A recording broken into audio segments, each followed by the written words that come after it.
बहुत बहुत पहले की बात है जब 5 बहादुर भाई जिन्हें पांडव कहते थे एक घने और रहस्यमयी जंगल में भटक रहे थे। सूरज आग उगल रहा था। पेड़ों की छाया भी गर्म लग रही थी। सबके गले सूख रहे थे और पैर थक कर दुखने लगे थे।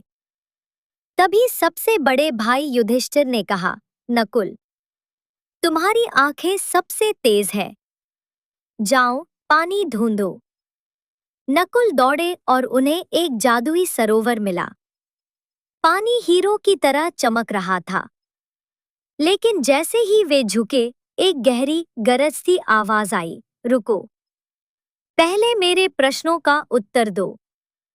नकुल ने सोचा, अरे ये तो बस हवा होगी, और पानी पी लिया। वे जमीन पर गिर पड़े, बिल्कुल बेहोश। एक एक करके सहदेव गए, वे भी गिर पड़े। अर्जुन गए, जो आंखें बंद करके तीर चला सकते थे, वे भी गिर पड़े। महाबली भीम गए, जो हाथियों को उठा सकते थे, वे भी गिर पड़े। चारों भाई जमीन पर पड़े थे।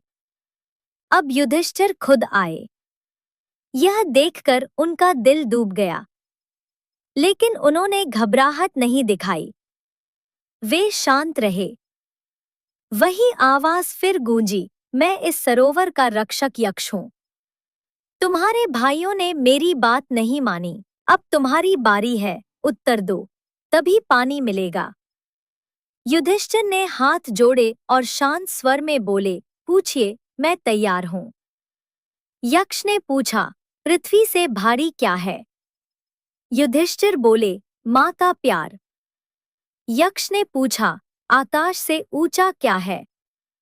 युधिष्ठिर बोले, पिता का आशीर्वाद।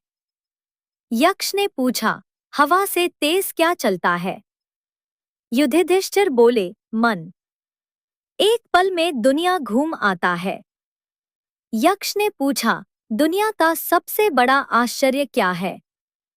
युधिष्ठिर ने एक पल सोचा और बोले, हर इंसान दूसरों को मरते देखता है, फिर भी सोचता है कि वो हमेशा जिएगा। यही सबसे बड़ा आश्चर्य है।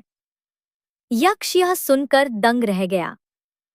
फिर बोला, शाबाश, मैं तुमसे बहुत प्रसन्न हूं। मैं तुम्हारे एक भाई को जीवित कर सकता हूं। बताओ, किसे जीवित करना चाहते हो? युधिष्ठिर बोले, नकुल को।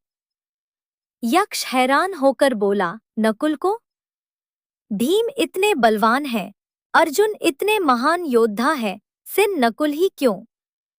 युधिष्ठिर मुस्कुराए और बोले, मैं माँ कुंती का बेटा हूँ।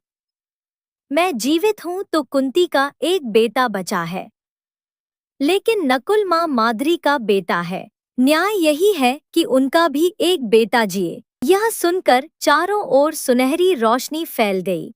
यक्ष का रूप बदल गया। वो कोई साधारण यक्ष नहीं, बल्कि धर्मराज थे, खुद युधिष्ठिर के दिव्य पिता, जो उनकी परीक्षा लेने आए थे। धर्मराज बोले, बेटा, तुमने स्वार्थ नहीं किया, धैर्य रखा, सच बोला, सही को चुना, मुझे तुम पर गर्व है।